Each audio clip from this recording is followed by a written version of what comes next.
2 October એટલે ગાંધીજીનો જન્મદિવસ છે. બરાબર 152 વર્ષ પહેલાં ગાંધીજીનો જન્મ થયો. એ ગાંધીજીની વાત આજે 2 ઓક્ટોબરે આપ સૌ પાસે મૂકવા ધારું છું. અને ઉમાશંકર જોશીની સમગ્ર કવિતા એમાં એક સુંદર મજાની કવિતા છે, ગાંધી જયંતી તે દિને. તો આવો આપણે માણીએ આ કવિતાના સથવારે ગાંધી જીવન અને કાર્યને.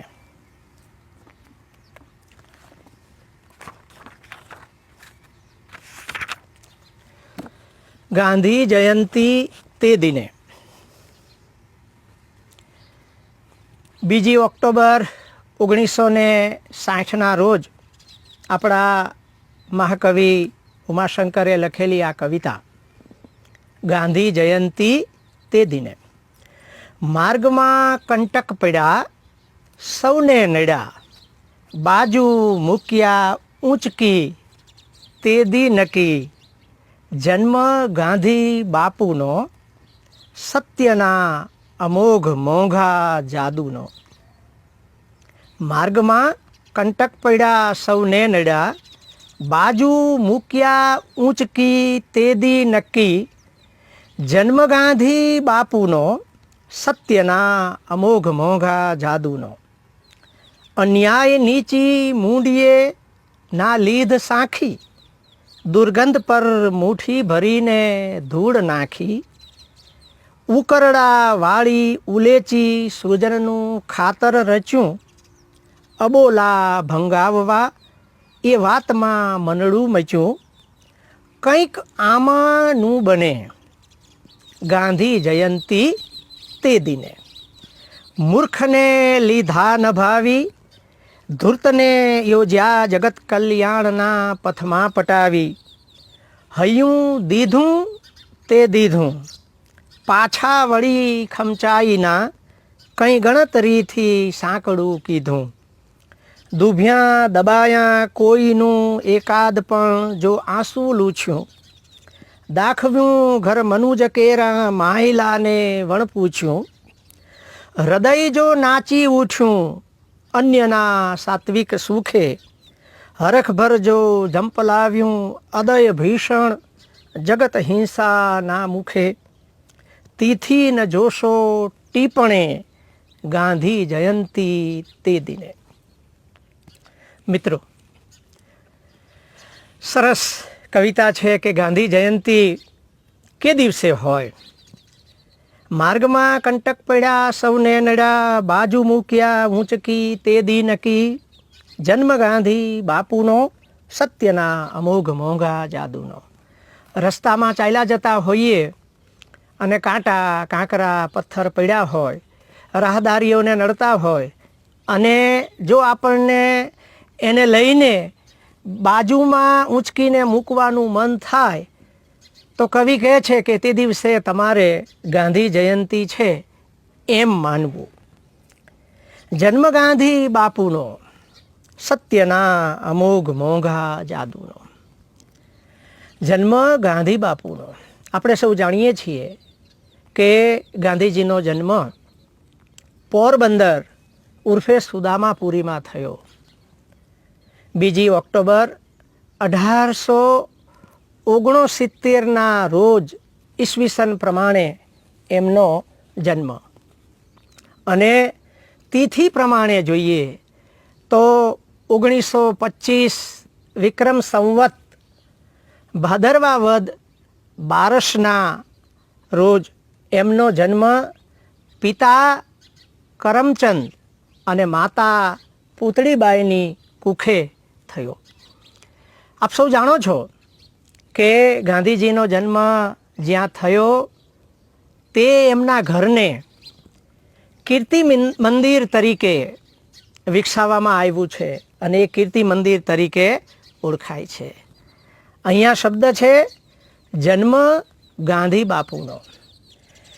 બાપુને ગાંધીજીને 3 નામોથી ઓળખવામાં આવે છે: બાપુ, મહાત્મા અને રાષ્ટ્રપિતા. 1917માં જ્યારે ચંપારણનો સત્યાગ્રહ બિહારના મોતીહારી જિલ્લામાં ચાલતો હતો, ત્યારે સહજ રીતે કોઈએ એમને બાપુનું સંબોધન કર્યું અને એ સંબોધન જીવનની છેલ્લી ક્ષણ સુધી રહ્યું. આઝાદ હિન્દ ફૌજના સ્થાપક સુભાષચંદ્ર બોઝ, સુભાષ બાબુએ એમને રાષ્ટ્રપિતા કહ્યા, ફાધર ઓફ ધી નેશન્સ. અને મહાત્માનું બિરુદ એમને ગુરુદેવ રવીન્દ્રનાથ ટાગોરે આપ્યું. તો આટલી એ 3 નામોની પણ ચોખવટ, સમજૂતી આપણા સુધી પહોંચે એ અનિવાર્ય ગણું છું. જન્મ ગાંધી બાપુનો, સત્યના અમોઘ મોંઘા જાદુનો. દેશ અને દુનિયામાં અનેક મહાનુભાવો થઈ ગયા, આજે પણ છે અને આવનારા સમયમાં પણ અનેક મહાપુરુષો જન્મશે. પણ ગાંધીની વિશેષતા ક્યાં છે? તો કે ગાંધીના જીવનનું ચાલક, પ્રેરક કોઈ બળ હોય તો એ સત્ય છે. એમ કહેવાય છે, દર્શક દાદા તો કહેતા કે ગાંધી એ પૃથ્વી પરનું હાલતું ચાલતું સત્ય હતું. એ વાત સાચી છે. 1926માં સ્વામી આનંદના કહેવાથી નવજીવન પ્રેસ માટે લખાયેલી એમની આત્મકથા સત્યના પ્રયોગો, એની પ્રસ્તાવનામાં બાપુએ એક સરસ વાત કરી છે કે મારા જેવા અનેકોનો ક્ષય થાવો, પણ સત્યનો ગજ કદી ટૂંકો ન થાવો. તો આટલી મોટી સત્યની ખેવના બાપુએ કાયમી જીવનભર, જીવનની અંતિમ ક્ષણ સુધી રાખી. અને એમના જીવનનું જો કોઈ જાદુઈ તત્વ, રહસ્ય હોય તો એ સત્ય છે. અન્યાય નીચી મૂંડીએ ના લીધ સાંખી, દુર્ગંધ પર મુઠ્ઠી ભરીને ધૂળ નાખી. અન્યાય નીચી મૂંડીએ ના લીધ સાંખી. ઘણા લોકો અસત્ય સાંખી શકતા નથી, પણ અન્યાય સામે થઈ શકતા નથી. ગાંધી જેનું નામ, એ જેમ અસત્ય ન સાંખે એમ અન્યાય પણ સાંખે નહીં. અન્યાય નીચી મૂંડીએ ના લીધ સાંખી, દુર્ગંધ પર મુઠ્ઠી ભરીને ધૂળ નાખી. તો ગાંધીએ એની જિંદગીમાં ક્યાંય અને ક્યારેય પણ અન્યાય સાંખ્યો નથી. આપણે જાણીએ છીએ કે એમનો જન્મ થયો પોરબંદરમાં અને થોડો સમય થયો એટલે કબા ગાંધી પરિવાર સાથે રાજકોટ આવ્યા અને ત્યાંની આલ્ફ્રેડ હાઈસ્કૂલમાં ગાંધીજી ભણ્યા અને 1888માં એ વિલાયત જવા માટે ઉપડ્યા. પછી વિલાયતથી બેરિસ્ટરીનું ભણી ગણીને આવ્યા. થોડો સમય મુંબઈમાં વકીલાત કરવા માટે પ્રયત્ન કર્યો, પણ પોતે લખે છે કે મને બહુ ફાવ્યું નહીં. અને એ દરમિયાન એમને 1893માં પોરબંદરના મેમણ શેઠ અબ્દુલ્લા તરફથી દક્ષિણ આફ્રિકામાં એમનો કેસ લડવા માટે મદદરૂપ થવા ગાંધી દક્ષિણ આફ્રિકા જાય છે. અને આપણે જાણીએ છીએ કે ત્યાં 1893માં હિન્દુસ્તાન છોડીને જે એ દક્ષિણ આફ્રિકા ગયા અને ત્યાં દક્ષિણ આફ્રિકામાં હિન્દીઓની જે સ્થિતિ બાપુએ જોઈ અને એમને થયું કે ઓહો, કેસ તો 1 વર્ષમાં લડાઈ ગયો. એનું સરસ સુપેરે ગાંધીએ સમાધાન કરી આપ્યું, પણ હિન્દીઓની જે સ્થિતિ હતી દક્ષિણ આફ્રિકામાં એ જોતાં એમને લાગ્યું કે નહીં, મારે અહીંથી જઈ શકાય નહીં, અને પરિણામે ત્યાં રોકાયા. અને ત્યાં એમણે દીકતી એ જમાનામાં 5,000 પાઉન્ડ એમને પર મંથ બેરિસ્ટરીના ચાર્જ પેટે મળતા હતા. એવી દોમ સાહેબી છોડીને એમના સાથી મિસ્ટર કેલનબેક સાથે એમણે 1904માં ફિનિક્સ આશ્રમની સ્થાપના કરી અને ત્યાં સાદું જીવન જીવવાનો એમણે પ્રારંભ કર્યો. ગાંધીની આ કવિતાની સાથોસાથ થોડાક આ ઐતિહાસિક પ્રમાણો, સાલવારી આશ્રમોની વિગત એટલા માટે આપું છું કે આવડો મોટો માણસ એ નાનો મોહન મહાત્મા કેવી રીતે થયો, તો એ 1904માં સ્થપાયેલા ફિનિક્સ આશ્રમમાં એવું જીવન જીવ્યા. અને એ દરમિયાન એમને જવાનું હતું કોઈ જગ્યાએ મિટિંગમાં મળવા માટે, અને ત્યાં એમના સાથીદારે એમને જ્હોન રસ્કિનની અનટુ ધીસ લાસ્ટ સર્વોદય નામે એ ચોપડી આપી અને કહે છે કે એ ચોપડીએ મારી ઊંઘ ઉડાડી દીધી, અને પરિણામે જે પ્રકારના જીવનની હું કલ્પના કરતો હતો એ જીવન જીવવાનો એમણે તે જ દિવસથી, તે જ ક્ષણથી પ્રારંભ કરી દીધો. અને ધીરે ધીરે સત્યાગ્રહ કરતાં કરતાં 1912માં એમણે ટોલ્સ્ટોય વાડીની સ્થાપના કરી. આપણે જાણીએ છીએ કે દક્ષિણ આફ્રિકામાં ગાંધીજીએ જે બધા સત્યાગ્રહો કર્યા, જે લડતો આપી હિન્દીઓના હકો માટે, એના માટે તો આપણે દક્ષિણ આફ્રિકાના સત્યાગ્રહનો ઇતિહાસ બાપુની ખુદની લખેલી ચોપડી વાંચવી જોઈએ. અને બીજી ચોપડી ગાંધીના વ્યક્તિત્વના વિકાસનો આલેખ પામવા માટે થઈને એમના ભત્રીજા પ્રભુદાસ ગાંધીએ લખેલી અદ્ભુત ચોપડી જીવનનું પરોઢ, એ ચોપડી વાંચવી રહી. આમ કામ કરતાં કરતાં ગાંધી 1915માં એક કાયમ માટે થઈને ભારતમાં આવ્યા. અને એમના રાજકીય ગુરુ, એમના આધ્યાત્મિક ગુરુ એ શ્રીમદ રાજચંદ્ર, પણ એમના રાજકીય ગુરુ એ ગોપાલ કૃષ્ણ ગોખલે, બહુ મોટા એ જમાનાના આગેવાન હતા. એમણે એમને સલાહ આપી કે ગાંધી, તને હિન્દુસ્તાનની નાળનો પરિચય નથી. હિન્દુસ્તાનની પ્રજાનો સાચો પરિચય પામવો હોય તો તું 1 વર્ષ પૂરા ભારતનું ભ્રમણ કર, અને એ પણ રેલવેના 3જા વર્ગમાં, કે જેથી કરીને હિન્દુસ્તાનની ભયંકર હાલાકીનો, એની પ્રજાની હાડમારીનો તને ખ્યાલ આવે. અને બાપુએ એ વખતે હજી બાપુ થયા નહોતા, પણ આપણે તો બાપુ જ કહીએ ને. અને બાપુએ એટલે કે મોહનદાસ ગાંધીએ ભારત ભ્રમણ શરૂ કર્યું, અને એમણે જે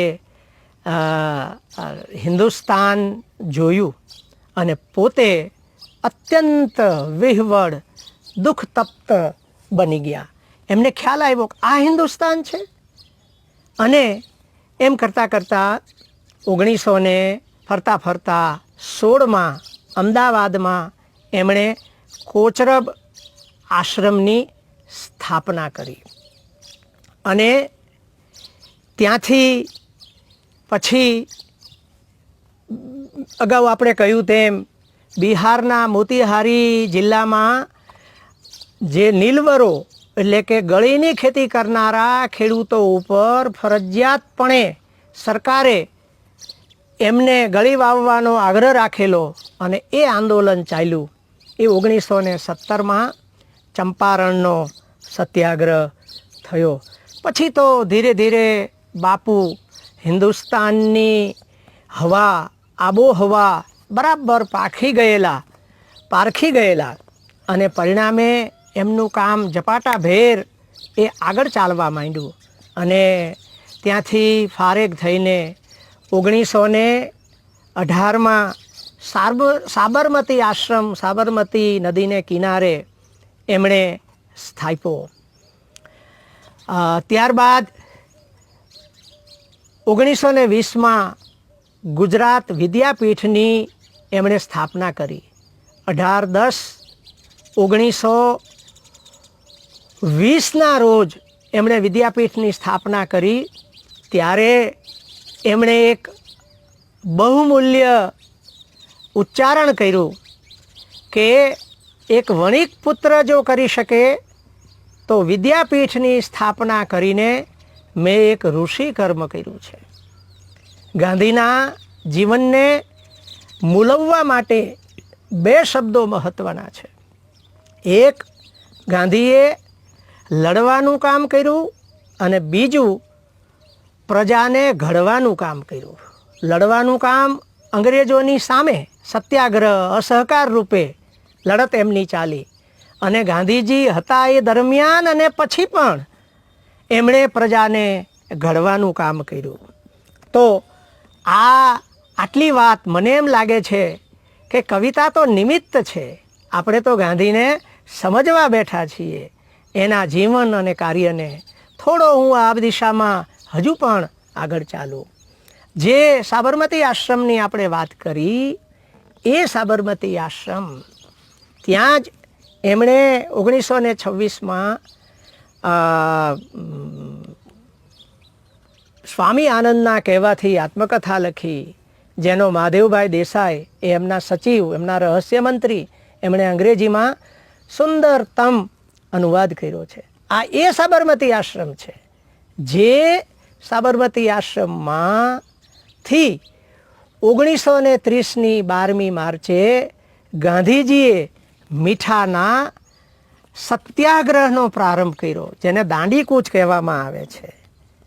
એ વખતે એમનું એક અમર વાક્ય કે કાગડા કૂતરાને મોતે મરીશ પણ સ્વરાજ લીધા વિના આશ્રમમાં પાછો પગ મૂકીશ નહીં. આ વાક્યને કારણે આખો દેશ જાગી ગયો. દુનિયાભરના પત્રકારો એ અમદાવાદમાં ખડકાઈ ગયા અને ગાંધીએ પોતાના 79 સાથીઓ સાથે દુનિયાના ઇતિહાસમાં ન જોવા મળી હોય એવી કૂચ આરંભી અને દાંડી જઈને સરકારની સામે મીઠાના ઉપરનો જે કર હતો એ મીઠું પકવી અને તોડ્યો અને કહ્યું, એ કાળા કાયદાને તોડ્યો અને કહ્યું કે મારું આ ચપટી મીઠું અંગ્રેજી સામ્રાજ્યના પાયાને લૂણો લગાડશે. મિત્રો, ગાંધીની વાત એવી છે કે કેટલી વાત કરીએ અને એમાં પણ કવિતાને બહાને કેટલી વાત કરીએ. વાત નીકળી છે તો જરા કહી દઈએ કે 1928માં ખેડાનો સત્યાગ્રહ થયો કે જે નાકરની લડત હતી અને એ લડતમાં સરદાર પટેલ એટલે કે વલ્લભભાઈ પટેલ એવું સુંદર કામ કર્યું ગાંધીજીની આગેવાની હેઠળ, એમના માર્ગદર્શન હેઠળ, કે એ સરદાર તરીકે ઉભરી આવ્યા. અને આપણે જાણીએ છીએ કે દેશ આઝાદ થયો, અંગ્રેજો ગયા પછી હિન્દુસ્તાનના રજવાડાઓના એકત્રીકરણનું કામ સરદાર સાહેબે જે કહ્યું એ એમણે સરદારનું બિરુદ અહીંયા પણ સાર્થક કરી બતાવ્યું. પછી આગળ ચલાવીએ તો 1942નો ક્વિટ ઇન્ડિયાનો સત્યાગ્રહ થયો, ભારત છોડો આંદોલન. આ ક્વિટ ઇન્ડિયા પ્રયોગ તો યુસુફ મેહરઅલીનો છે, પણ એ એટલો સરસ બાપુને ગમી ગયો અને ભારત છોડો ચળવળનો પ્રારંભ થયો અને 1942માં વ્યક્તિગત સત્યાગ્રહનો પણ પ્રારંભ થયો અને બાપુના રાજકીય વારસદાર જવાહરલાલ નહેરુ પણ એમના આધ્યાત્મિક વારસદાર એ આચાર્ય વિનોબા ભાવે એ એમનાથી વ્યક્તિગત સત્યાગ્રહનો 1942માં પ્રારંભ થયો. વિનોબાને યાદ કરીએ છીએ ત્યારે આ વર્ષ વિનોબાજીની 125મી જયંતિ એટલે કે વિનોબા સવા શતાબ્દીનું વર્ષ ચાલી રહ્યું છે. 1947ની 15મી ઓગસ્ટે આઝાદ થયા અને છેક 30 જાન્યુઆરી 1948 સુધીનું બાપુનું જીવન એ એટલું બધું વિશાળ જીવન છે કે કોઈ એક વ્યક્તિ આટલું જીવનમાં કામ કરી શકે. અને એટલે તો બાપુ આ દુનિયાથી વિદાય થયા, શહીદ થયા પછી મહામના આઈન્સ્ટાઈને એમને અંજલિ આપતા એક વાક્ય લખેલું કે ભવિષ્યની પ્રજા માનશે નહીં કે હાડચામનો આવો માણસ આ પૃથ્વી ઉપરથી વિચરી ચૂક્યો છે. અને આપણે આ નિમિત્તે ગાંધીજીના જીવનના વિવિધ પાસાઓનો અભ્યાસ કરવા માટે નારાયણભાઈ દેસાઈ, ગાંધીના સચિવ રહસ્યમંત્રી મહાદેવ હરિ દેસાઈ, એમના દીકરા નારાયણભાઈ દેસાઈ એમનું ગાંધી ચરિત્ર, ગાંધી કદનું ગાંધી ચરિત્ર 1800-2000 પૃષ્ઠોમાં પથરાયેલું, 4 ખંડોમાં વિસ્તરેલું એવું મારું જીવન એ જ મારી વાણી ના નામે એમણે 4 ખંડો લખ્યા છે. એ પણ આજના પવિત્ર દિવસે આપણે જોવા જોઈએ અને ખાસ જોવા જોઈએ. આપણને નવાઈ લાગે અને કેટલાક મિત્રોને ખ્યાલ પણ નથી કે આજે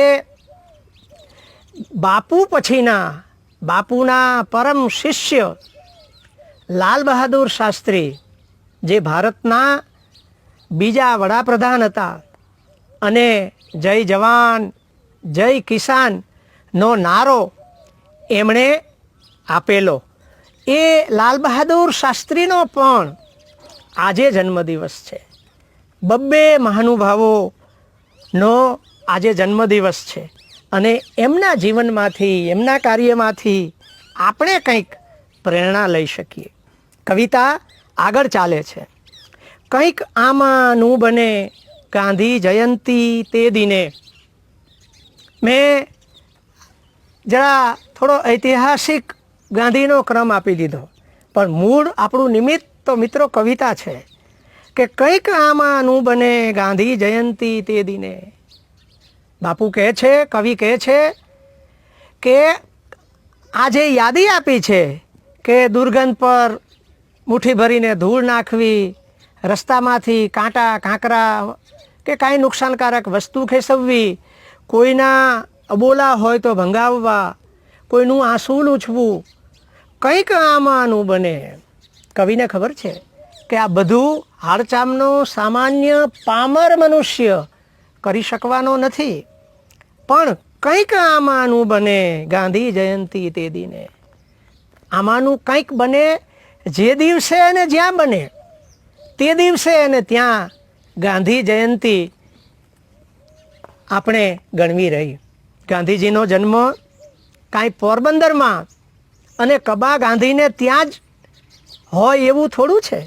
કવિ તો કહે છે કે કંઈક આમાંનું બને ગાંધી જયંતી તે દિને, કે આમાંનું આ લાંબુ લિસ્ટ છે, યાદી છે કવિતામાં, એ જે દિવસે બને, જ્યાં બને ત્યાં તે દિવસે ગાંધી જયંતી.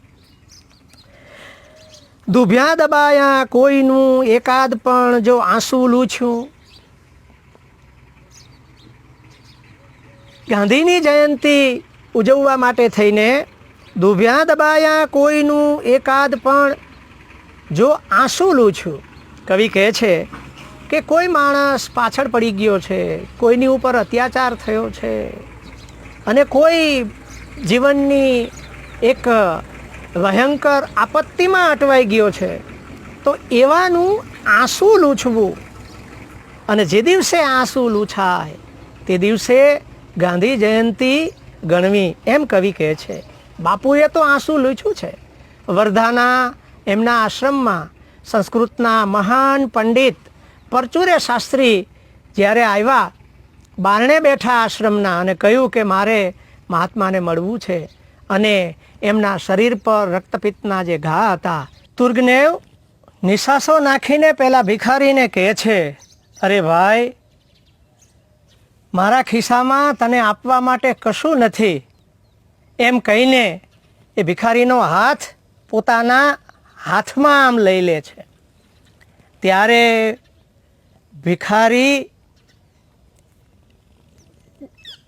અનપેક્ષિત ઉત્તર આપે છે, કહે છે કે તુર્ગનેવ, તમે તમારા હાથમાં મારો હાથ લઈને મને જે હૂંફ આપી, બસ એની જ મારે જરૂર હતી. મિત્રો, કોણ એમ કહેશે કે જે દિવસે તુર્ગનેવે ભિખારીનો હાથ હાથમાં લીધો તે દિવસે ગાંધી જયંતિ નહીં હોય, અથવા તો એ ઘટનાને આપણે ગાંધી જયંતિ કેમ ન ગણી શકીએ.